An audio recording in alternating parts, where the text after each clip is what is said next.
2025년 12월 7일 12월 첫째 주일 예배에 하나님께서 우리에게 주시는 말씀은 이사야 11장 1절부터 5절까지 말씀입니다. 모두 일어나셔서 함께 봉독해 올리겠습니다. 이새의 줄기에서 한 싹이 나며 그 뿌리에서 한 가지가 나서 결실할 것이요 그의 위에 여호와의 영 곧 지혜와 총명의 영이요 모략과 재능의 영이요 지식과 여호와를 경외하는 영이 강림하시리니 그가 여호와를 경외함으로 즐거움을 삼을 것이며 그의 눈에 보이는 대로 심판하지 아니하며 그의 귀에 들리는 대로 판단하지 아니하며 공의로 가난한 자를 심판하며 정직으로 세상의 겸손한 자를 판단할 것이며 그의 입에 막대기로 세상을 치며 그의 입술의 기운으로 악인을 죽일 것이며 공의로 그의 허리띠를 삼으며 성실로 그의 몸에 띠를 삼으리라. 아멘. 자리에 앉으시기 바랍니다. 이미 대강절이 시작되었습니다. 예수 그리스도의 탄생을 기다리고 준비하는 네 번의 절기를 성탄절 앞에 우리가 대강절이라고 이렇게 부르고 있습니다. 오늘은 이사야 11장에 평화의 왕으로 오시는 예수 그리스도가 이미 예언이 되어 있고 그 말씀을 통해서 여호와를 경외하는 영이 우리에게 충만하시기를 소망하며 귀한 말씀 하나님께서 우리에게 주십니다. 1절에 이새의 줄기에서 한 싹이 났다 그랬습니다. 이새가 누구냐 하면 다윗 왕의 아버지이죠. 이새의 아버지는 오벳입니다. 오벳은 누구의 아들이냐 하면 룻기에 나오는 그 주인공 여인 룻과 보아스의 아들이 바로 오벳입니다. 즉 이 나오미 룻의 시어머니인 나오미의 후손이 되죠. 그 오벳이 이새를 낳고 그 이새가 바로 다윗의 아버지입니다. 그런데 성경에서 이 다윗은 즉 이새의 아들은 한 번도 언급이 된 적이 없었습니다. 그 이전에 유다 지파에 대해서도 언급된 적이 없었고요. 우리가 12지파 중에서 중요한 지파는 세 번째 아들인 레위 지파이죠. 이 레위 지파가 제사장 지파로 택함을 받았습니다. 모세와 아론이 레위 지파입니다. 그래서 레위 지파가 계속 이어서 제사장을 맡았고 성전의 모든 일들을 맡아서 섬기는 지파가 바로 레위 지파죠. 그런데 갑자기 하나님께서 유다 지파의 이새 집안을 지목하십니다. 사사기가 끝날 때 백성들이 하나님 아버지 앞에 왕을 세워달라고 하죠. 하나님의 뜻은 사실은 왕을 세우는 것을 원치 않으셨습니다. 왜냐하면 하나님께서 영원한 왕이시기 때문입니다. 그런데 백성들이 자꾸 요구하죠. 우리도 다른 나라처럼 좀 나라의 모습을 번듯하게 좀 갖추고 싶습니다. 사무엘 선지자가 그것을 극구 반대합니다. 근데 하나님께서 백성들이 원하니까 그냥 세워줘라 이렇게 말씀하시죠. 그래서 세움받은 사람이 사울인데요. 사울이 왕 되기 전에는 매우 겸손하고 신실한 자였지만 왕이 되고 나서 그 겸손함이 없어지고 교만해졌습니다. 그래서 하나님 앞에 많은 범죄를 저지르게 되고 또 제사장의 직무를 왕이 월권하는 그런 행위들을 하게 되죠. 그래서 하나님께서 사울을 왕으로 세우신 것을 마음에 한탄하십니다. 그리고 새 왕을 세우시겠다 하고 사무엘상 16장 1절에 하나님께서 사무엘 선지자에게 이새 집으로 가라 그랬어요. 그 이세의 아들 중에 한 사람에게 내가 기름을 부을 것이다. 전혀 준비되지 않은 사람입니다. 전혀 역사적으로 언급되지 않은 사람입니다. 그 집안에 갑자기 하나님께서 선지자를 보내십니다. 양의 뿔을 잘라서 만든 잔에 그 양의 뿔이 속이 비어 있어서 그 안에 올리브유를 채워가지고 갑니다. 그래서 그것을 머리에 부으면 그가 하나님이 정한 사람, 왕이 되는 것입니다. 이새의 줄기에서 한 싹이 날 것이다. 어느 누구도 알지 못했습니다. 사랑하는 성도 여러분, 나에게, 나의 가정에, 나의 가문에 어느 날 갑자기 하나님께서 부르시고 택하시고 뽑아주시고 세워주실지 모릅니다. 그래서 우리는 항상 준비된 자가 되어야 됩니다. 내가 이 세상 속에서 어떤 배경이 있기 때문에 나는 쓰임 받을 것이다가 아닙니다.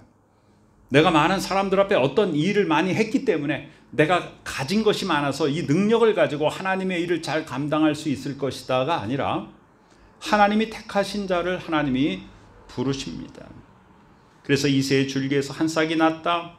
그 뿌리에서 한 가지가 나서 결실할 것이다. 그래서 이제 다윗이 두 번째 왕이 되고 그 아들 솔로몬이 왕이 됐잖아요. 그런데 솔로몬의 아들 르호보암 때에 여로보암이 반란을 일으켜서 나라가 남북으로 둘로 나눠지게 됩니다. 근데 하나님께서 뭐라고 말씀하시냐면 이 북왕국의 왕조는 여러 번 갈릴지라도 남왕국 유다의 다윗의 후손의 왕위는 영원토록 무궁할 것이다 라고 약속을 하십니다. 그래서 북왕국 이스라엘은 아수르에게 나라가 망할 때까지 왕조가 여러 번 바뀝니다. 그러나 남왕국 유다는 한 번도 왕조가 바뀌지 않고 다윗의 직계 그 아들들이 왕위를 계속 이어가죠. 그런데 왕위가 끝까지 이어갈 것이다 라고 하나님이 말씀하셨는데 결국은 주전 586년에 바벨론에 의해서 멸망하게 됩니다. 그럼 어떻게 된 것입니까? 왕위가 끊어졌잖아요. 근데 하나님의 말씀, 하나님의 약속은 왕위가 영원할 것이다. 그 말씀의 실현이 누구를 통해서 이루어지냐면 바로 예수 그리스도를 통해서 이루어지게 되는 것이니 이사야서 11장 1절에 나오는 이새의 줄기에서 한 싹이 나고 그 뿌리에서 한 가지가 나서 결실할 것이요는 누구를 일컫는 것인가 하면 바로 구약시대에 기다리던 메시아 오실 예수 그리스도를 미리 보여주신 것입니다. 2절에 보니까 그의 위에란 바로 이 이새의 줄기에서 나온 다윗의 후손 즉 예수 그리스도 위에 여호와의 영 곧 지혜와 총명의 영이요 모략과 재능의 영이요 지식과 여호와를 경외하는 영이 강림하시리니 이 영이 누구에게 임했냐 하면 예수 그리스도께 임했습니다. 근데 우리는 누구입니까? 우리는 하나님의 자녀이고 예수 그리스도의 제자입니다. 자녀는 아버지를 닮아가는 자입니다. 그래서 하나님께서 말씀하십니다. 내가 거룩하니 너희도 거룩하라.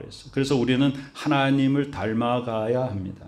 우리는 하나님의 형상대로 지음을 받았습니다. 그런데 우리의 범죄함 때문에 하나님의 형상을 잃어버렸습니다. 그래서 우리가 회개하고 용서받고 그리스도 예수의 보혈의 공로로 우리는 하나님의 형상을 이미 회복하였습니다. 그런데 구원받은 우리도 아직도 육신을 입고 이 죄악이 창궐한 세상 속에 살고 있습니다. 그래서 우리는 마음을 내려놓아서는 안 됩니다. 사도 바울은 이렇게 말합니다. 나는 날마다 죽노라 라고 말합니다. 이 날마다 죽노라 라는 것은 단회적인 예수 그리스도의 십자가의 능력을 부인하는 것이 아니에요. 그것을 약화시키는 것이 아니에요. 우리는 예수 그리스도의 십자가 단회적인 한 번의 사건을 통해서 모든 믿는 자들의 과거와 현재와 미래의 모든 죄가 사해졌습니다. 그런데 우리는 구원받은 이후에도 여전히 이 죄악된 세상 속에 살고 있어요. 그래서 우리는 항상 경계하고 깨어있어 기도하며 근신하며 살아야 됩니다. 틈을 주면 악한 사탄 마귀가 그 틈으로 공격해 들어와서 우리를 넘어지게 합니다. 그것이 바로 하나님의 자녀가 하나님의 형상을 계속해서 회복하며 살아야 되는 우리의 삶의 모습이죠. 두 번째, 우리는 예수 그리스도의 제자입니다. 제자는 어떤 사람입니까? 선생님을 닮아가는 사람입니다. 그래서 예수 그리스도의 가르침을 우리가 알고 깨닫고 그대로 행하는 것입니다. 바로 하나님을 사랑한다라고 하는 것은 하나님이 보내주신 예수 그리스도의 말씀대로 그것을 지켜 행하는 것입니다. 그렇다면 우리는 예수 그리스도를 어떻게 닮아갈 것인가? 예수 그리스도는 바로 여호와의 영 그 자체이십니다. 우리에게 여호와의 영이 임해야 됩니다. 그 영은 설명을 하고 있습니다. 지혜의 영이다 그랬습니다. 우리가 지혜가 부족해서, 이 어떤 지혜입니까? 악한 사탄의 괴계에 넘어가지 않도록 하는 진리를 알게 하는 영입니다. 총명의 영입니다. 어리석어서 무지해서 속아 넘어가지 않고 하나님 아버지의 정의의 법을 가지고 판단할 수 있는 능력입니다. 모략이라고 하는 것, 우리가 어떤 일에서 무슨 일을 계획하고 이루어 나가는 그런 것입니다. 재능의 영, 하나님이 우리에게 주신 달란트입니다. 모든 것이 다 하나님을 섬기며 이 세상을 아름답게 하나님 앞으로 이끌어가는 일에 사용되는 하나님이 우리에게 주신 능력입니다. 지식입니다. 영적인 지식. 하나님의 말씀을 통해서 우리는 영적인 지식을 얻습니다. 우리의 믿음은 맹목적인 믿음이 아닙니다. 알지 못하고 그저 믿습니다 하는 것은 그건 맹신이요 광신입니다. 우리의 믿음은 어떤 믿음이냐면 여호와를 아는 영적인 지식에 근거한 믿음입니다. 그리고 여호와를 경외하는 것입니다. 그냥 무서워서 두려워하는 것이 아니라 여호와 하나님을 존경하는 마음에서 그 앞에서 우리는 정말로 우리의 삶을 돌아보며 여호와를 경외하는 마음을 가져야 됩니다. 그 모든 것이 바로 예수 그리스도께 주어졌습니다. 이사야 61장 1절에 이렇게 또 예언하고 있습니다. 주 여호와의 영이 내게 내리셨으니 이는 여호와께서 내게 기름을 부으사, 이 나가 바로 예수 그리스도, 구약 시대에서 기다리던 메시아 오실 예수 그리스도입니다. 우리에게는 뭐예요? 이미 오신 예수 그리스도죠. 그런데 예수 그리스도는 이제 다시 오신다 약속하셨어요. 그래서 우리는 누구를 기다리는 거예요? 다시 오실 예수 그리스도의 재림을 기다리는 것입니다. 주 여호와의 영이 그리스도 예수께 임하셨으니 여호와께서 기름을 부었다. 메시아라는 말이 기름 부음 받은 자라는 말이잖아요. 그것이 히브리 말이고 헬라 말로는 똑같은 뜻으로 그리스도입니다. 그래서 예수 그리스도는 예수께, 즉 예수의 이름, 자기 백성을 그들의 죄에서 구원할 자인 예수에게 바로 하나님께서 기름을 부으셨단 말이에요. 그래서 왕으로서, 선지자로서, 제사장으로 영원한 하나님 아버지의 구원 사역을 이룰 유일한 제사장으로 하나님이 세워주셨습니다. 기름을 부어주셨어요. 가난한 자에게 아름다운 소식을 전하게 하려 하심이라. 이 세상 속에서 고통받는 자들에게 복된 소식을 전하려고 하나님이 예수 그리스도를 보내주셨습니다. 예수 그리스도를 보내사 마음이 상한 자를 고치려고 보내주셨습니다. 갇힌 자에게 자유를 주려고 보내주셨습니다. 예수 그리스도께서 이 땅에 오셔서 이제 사람으로서의 삶을 사신다. 한 30년 동안 그렇게 사십니다. 그리고 부름을 받습니다. 그 이후의 삶을 공생애라고 말하지 않습니까? 공생애의 시작은 바로 예수 그리스도의 침례 받으심입니다. 침례자 요한을 통해서 예수 그리스도께 침례를 받게 될 때 성령이 비둘기 같은 모양으로 예수 그리스도 위에 강림하시고 하늘이 열리며 소리가 납니다. 아버지께서 말씀하십니다. 음성을 들려주십니다. 너는 내 사랑하는 아들이라, 내가 너를 기뻐하노라. 이것은 환상이 아닙니다. 거기 있는 모든 사람들이 다 그 소리를 듣습니다. 성경을 기록한 누가가 그 소리를 듣고 누가복음에 기록합니다. 바로 성자 예수께서 이 땅에 계시고 성령께서 그 머리에 비둘기 같은 모양으로 강림하시고 하늘문이 열리고 성부 하나님 아버지의 음성이 들리는 놀라운 성부, 성자, 성령 삼위 하나님께서 함께 이 땅에 우리에게 임재하시는 놀라운 광경입니다. 3절에 보니까 그가 여호와를 경외함으로 즐거움을 삼을 것이며, 자, 이 그가 누구예요? 바로 예수 그리스도입니다. 그런데 이 그를 오늘 말씀을 읽으면서 누구로 받아야 되는가? 바로 내가입니다. 왜 내가입니까? 내가 예수 그리스도의 제자이기 때문에 예수 그리스도를 닮아가는 삶을 사는 것이. 그래서 2절부터 다시 보시기 바랍니다. 나에게 여호와의 영, 곧 지혜와 총명의 영, 모략과 재능의 영, 지식과 여호와를 경외하는 영이 이미 강림하셨습니다. 구원받은 모두에게는 다 이 여호와의 영이 이미 내 안에 살아 계십니다. 그래서 그 영이 이끄시는 대로, 여호와의 영이 이끄시는 대로 순종하면서 사는 것이 구원받은 자의 합당한 삶의 모습입니다. 그래서 3절로 이어져서 그가가 아니라 이제 내가 여호와를 경외함으로 즐거움을 삼는 것이다. 우리의 즐거움이 뭐냐 하면 하나님께 순종하고 그 말씀에 기뻐하는 것, 그것이 우리의 즐거움입니다. 그럼 세상에 속한 자는 무엇이 즐거움이에요? 향락을 누리는 것, 물질 만능주의로 나가는 것, 성공지향주의로 나가는 것, 남과 경쟁해서 남을 떨어뜨리고 내가 올라가는 것, 그것이 즐거움 아닙니까? 그것을 성공이라고 말하지 않습니까? 그러나 우리 하나님의 자녀들은 어떤 것이 즐거움이냐? 여호와를 경외하는 것이 즐거움이다. 그리고 그의 눈에 보이는 대로 심판하지 아니하며 그의 귀에 들리는 대로 판단하지 아니하며, 여기에는 두 가지 뜻이 있습니다. 하나는 우리가 잘못을 하고 죄를 짓고 우리가 허물이 있는데 우리가 죄 지은 그대로 하나님께서 그대로 심판하시면 구원받을 자가 한 명도 없습니다.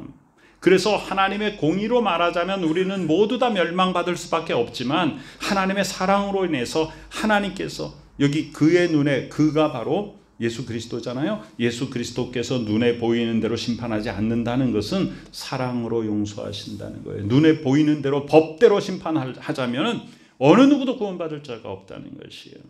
그의 귀에 들리는 대로 판단하지 않는다. 두 번째는 이것이 우리에게 임해서 눈에 보이는 대로 심판하지 아니하며, 우리 육신의 눈이 얼마나 정확합니까? 그렇지 않습니다. 우리의 육신의 눈은 항상 나의 감정과 나의 경험과 나의 환경과 상황에 따라 언제나 변할 수 있습니다. 그리고 어떤 사람을 향하여 판단할 때 그 사람이 어느 쪽 사람이냐? 내 편이냐? 아니면 나하고 전혀 관계가 없는 사람이냐? 또는 나와 원수진 사람이냐? 그거에 따라서 우리의 판단력은 매우 달라지게 됩니다. 그래서 나하고 가까운 사람, 내 쪽 사람은 무슨 일을 하더라도 모두 다 이해가 되고 전부 감싸지게 되고, 그렇지 않은 사람들은 조그만 잘못을 행해도 그것을 크게 부풀려서 비판하게 되는 것이 우리의 정확하지 않은 판단력입니다. 전도서 11장 9절에 보면요, 청년이여 이렇게 말하지만 우리 모두에게 말합니다.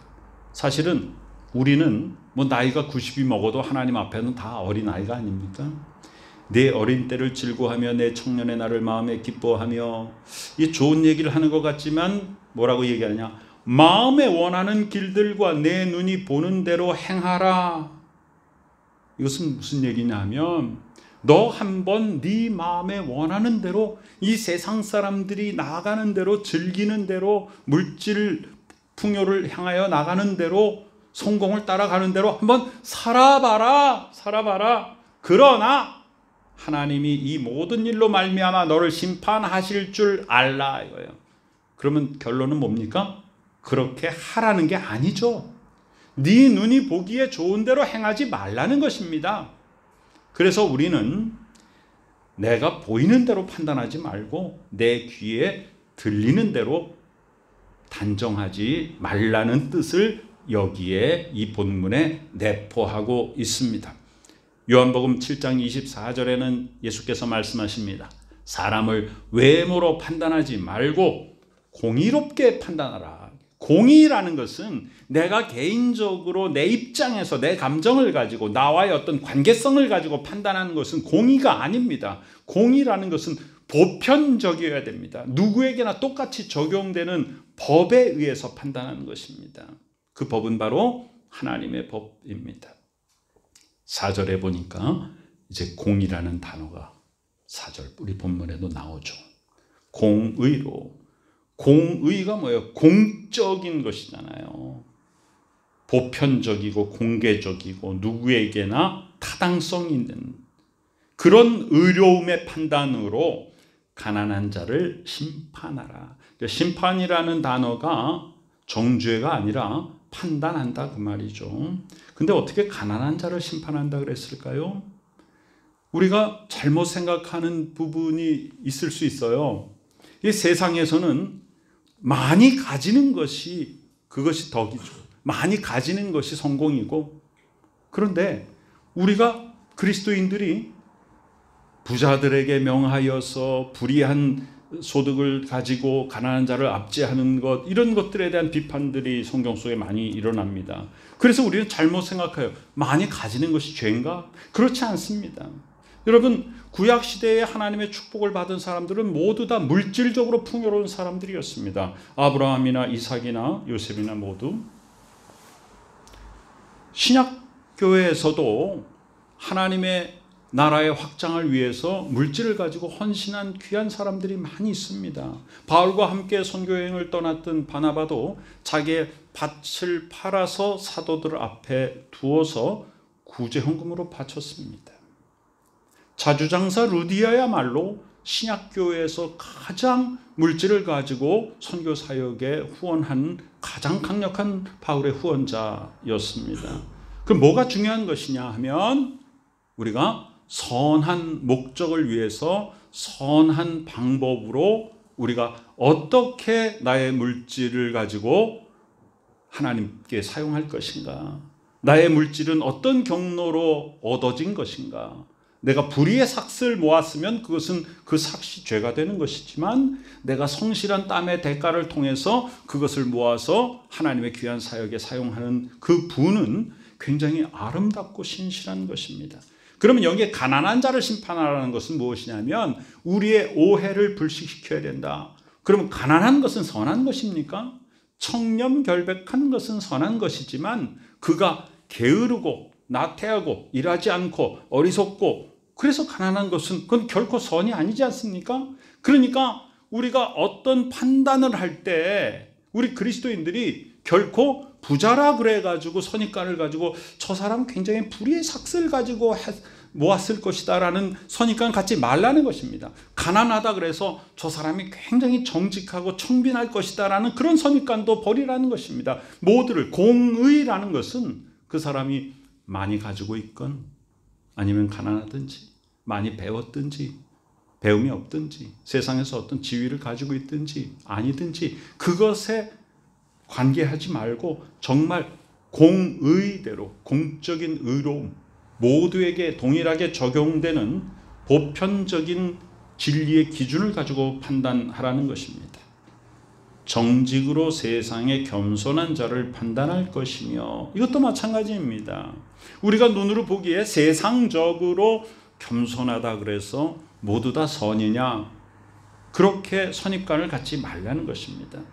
그의 입에 막대기로 세상을 치며 그의 입술의 기운으로 악인을 죽일 것이며, 이것이 바로 그리스도 예수께서 행하실 일을 이사야서 예언한 것이며, 이것은 바로 우리 믿는 자들이 모두 다 이렇게 살아야 한다는 것을 말씀하시는 것입니다. 오늘 마지막 5절에 보니까 공의로 그의 허리띠를 삼으며 성실로 그의 몸의 띠를 삼으리라 그랬습니다. 에베소서 6장에 보면은 믿음의 전신갑주가 나오잖아요. 진리의 허리띠, 의의 호심경, 평안의 복음의 신, 믿음의 방패, 구원의 투구, 성령의 검, 하나님의 말씀. 그래서 우리는 온 몸을 하나님 아버지 앞에 받은 그런 무기들로, 방패들로 우리를 보호하며 또한 검을 들고 악한 세력을 향하여 마주 싸우며 그런 하나님 아버지의 영적인 전쟁의 전사가 되어야 됩니다.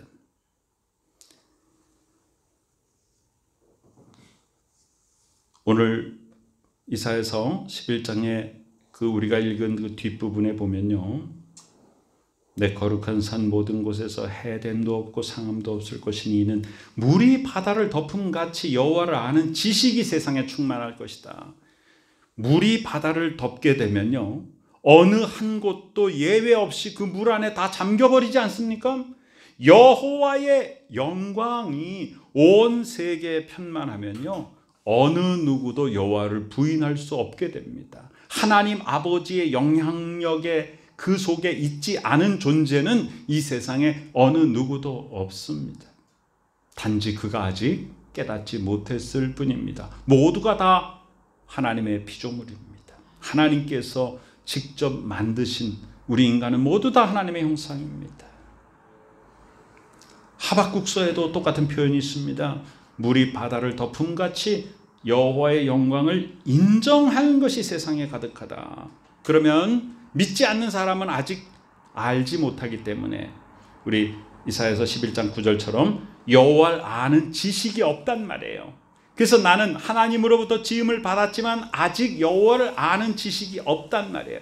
그러면 그 사람에게 믿음이 들어가서 이제 믿게 되면 어떻게 되냐?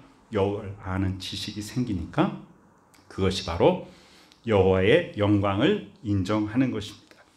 창조주 여호와께서 우리 모두를 지으셨지만 우리들은 지금 믿고 예배의 자리에 나왔지만 이 세상의 많은 사람들은 아직 여호와의 영광을 인정하지 않고 여호와를 아는 지식이 없기 때문에 하나님의 피조물인 것을 알지 못합니다. 그러나 우리는 맹목적으로 믿는 사람들이 아니라 알고 믿는 사람들입니다. 그래서 여호와를 아는 지식이 우리에게 들어왔다는 것은 바로 믿음이 생겼다는 것입니다.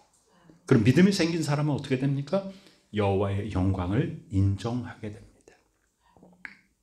히브리서 12장에는 그것을 어떻게 표현하고 있냐 하면 구름같이 둘러싼 허다한 증인들이 있다라고 말하고 있습니다. 여호와의 영광이 물이 바다를 덮음같이 온 세상에 충만한데 그 속에서 그 하나님의 은혜 가운데 사는 우리들이 다 누구냐 하면 구름같이 허다한 증인들이라 말입니다. 어떤 증인들입니까? 하나님이 이 세상을 창조하셨다는 것을 믿음으로 증언하는 자들입니다. 예수 그리스도의 십자가가 믿는 모든 자의 죄를 사했다라고 하는 십자가의 증인입니다. 예수 그리스도의 부활이 우리를 죄에서부터 구원시켜서 우리를 죄로부터 완전히 분리했을 뿐 아니라 우리를 하나님 앞에 의로운 자로 다시 살게 해서 우리에게 영생을 주시는 하나님 아버지의 능력이라는 것을 믿고 고백하고 그것을 증거하는 자, 바로 그 증인이라는 것입니다. 오늘은 12월 첫 주에 이제 성탄절을 앞두고 예수 그리스도의 오심은 우리에게 어떤 의미를 갖는가? 하나님이 우리에게 그 말씀을 해 주셨습니다. 우리가 여호와를 경외하는 자가 되어야 됩니다.